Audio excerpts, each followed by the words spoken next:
To me, it's like there's a way to be left-wing without being captured by the established left. All you have to do is repeat that original revolutionary insight in a new way. And that's exactly what Lenin did at the expense of the Social Democrats at his time. But in my view, to be the right seems like it's always captured by interests and groups and tendencies that pre-exist the ability to engage in any kind of new praxis, okay?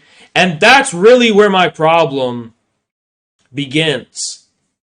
To me, there's something self-defeating about the right, because you want to oppose the status quo, and the captured left, which controls the status quo, at least it controls our media, like it controls the messaging that's sent to us. So you immediately go for the dirty secret. But you have to ask the question, how much of that plays into their hands? Based. Thank you so much, Amila. Holy based lecture. Based. Thank you so much, Amila. Like, for example, so many things are taboo in our society.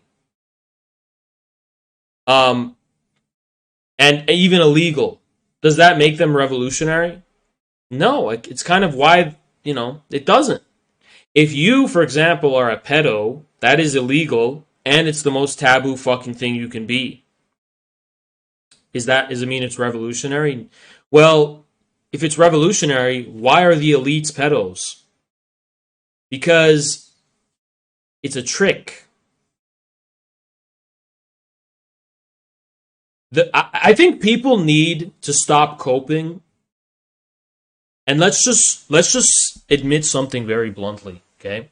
Let's admit something very, very bluntly. The majority of people living in America, or even Western countries, would not openly accept Nazism, much in the same way that they would not openly accept pedophilia. And the reason for that isn't because they believe in the sanctity and the preciousness of democracy. It's not because they're politically correct, and it's not because they're moralistic. Because Nazism entails, first and foremost, a type of nationalism that just the Balkan Wars. It's the chaos of the Balkan Wars. If you apply that to Europe or America, first of all, right? That would happen. So a lot of people think like, oh, the reason we're taught that Nazism is bad is because, the ruling class is trying to brainwash us. Well, okay, if you tried to apply Nazism in real life, you would have a war. You would have a race war of some kind. And then on top of the race war, you would have a civil war between the kind of people, between the people who are still struggling to resolve the central political contradiction of liberalism already. Like, if you take away our constitutional liberties, if you take away our democratic liberties, I don't mean that in the sense of like this neoliberal democracy we have. I'm talking about very base shit, like freedom of speech, and you take all these things away, people will not accept that. There's going to be a civil war. Now, you could say something like, okay, that's even true for a proletarian dictatorship, Haas, and you're right. But we know that will lead to a civil war, and it's theoretically understood in that way to be a class war, right? But when you say that this civil war that some kind of fascism is going to bring about is, oh, well, that's just going to be a race war. Well, no, it's not, right? Because there's still a tension and an antagonism within the race itself that has to be resolved somehow. And the way it was resolved in Germany and Italy was war. That's why they had to invade other fucking countries. They had their own internal class warfare going on. And the way Hitler and the Nazis saw it was that we need more living space. They didn't need more living space. There was plenty of land in Germany. It's just that all the fucking land was owned by the ruling class. So this lower plebeian, peasant, and working class element that wanted more prosperity and wanted more opportunity, what the Nazis told them was, okay, we'll give you that. We'll take land from those Slavs and we'll let you populate it and we'll let you fucking take it. Okay? So that's why it's inherently related to war. So there are reasons why the ruling class pretends to oppose Nazism beyond ideology and sentiment and moralism. That's layer one. Beyond any kind of post-war, legitimation. That's layer two.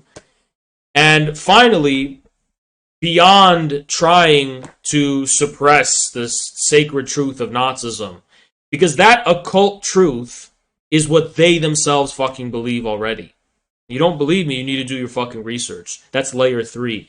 Now let's knock down each fucking layer. Okay, first of all, liberal opposition to Nazism, layer one, sentimental and moralistic opposition, is full of nothing but hypocrisy. It's a weak stance. It's a weak stance that basically is like, oh, I can't argue with it, but it hurts my fifis. That's layer one, right? Most people's analysis. Like, yeah, Nazism may be correct ontologically and metaphysically, but it's like abhorrent to my senses. It's just nasty and mean and ugly. That's why when Donald Trump was bringing uncomfortable truths, he was associated with fascism. That's why I'm called a fascist, because that's that layer one retard consciousness. Okay, layer two is this idea, okay, but this is the maybe it's a neoconservative position of some kind. This is the post-war liberal order and it needs to be legitimated. Well, okay, then pull back the veil. What was the Cold War? The Cold War repurposed Nazism. This is what Gladio was. This was also what Operation Paperclip was, to fight the Soviet Union. All of the Nazis, intelligence on the Soviet Union was taken by the West. So on a structural level, Nazism was absorbed by NATO and it was absorbed by liberal democracy that legitimated the post-war order. So you had this kind of weird syncretic Nazi deep state that formed during the Cold War, which also was perfectly reconcilable with Zionism, in case people find that impossible to believe. So that's layer two. Now finally, layer three is what, these esoteric Nazis like BAP, and BAP is like he's not even, I'm talking really, really nasty stuff. I don't even want to mention it because it's fucking scary shit. But those people arrive at insights which, just as below, so above. It's what the ruling class actually believes. Secretly. They do secretly believe that. Now, on a superficial level, thank you so much, Marching Orders. Can a fundamental distinction between left and right be the conception of time? Cyclical time versus historical advancement. No, I think dialectically, that conception of time is not distinguishable, right? So Bronze Age pervert, he says things like, we need to depopulate all of the non-whites to preserve the environment. I want you to know that even at the World Economic Forum, they basically say the same thing.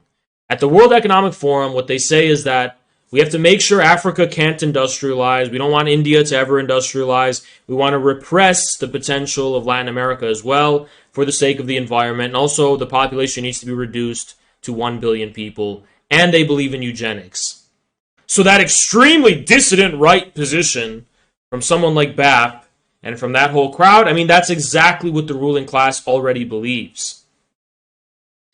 And a lot of people are not aware of that. Yeah, Obama said that to Africans as well. So it's like it comes full circle. No, they don't know this. This is the crazy thing, is that a lot of right-wingers are just opposed to what we have now. And it's the immediate thing to jump to is like, okay, what is the most silenced, edgy fucking thing that I can be? And like, okay, I have to be a far-right fascist, whatever, right? Because that's the most edgy thing you can fucking be. But what they don't realize is that they've already captured that. It's set up that way on purpose. I'm not being incredibly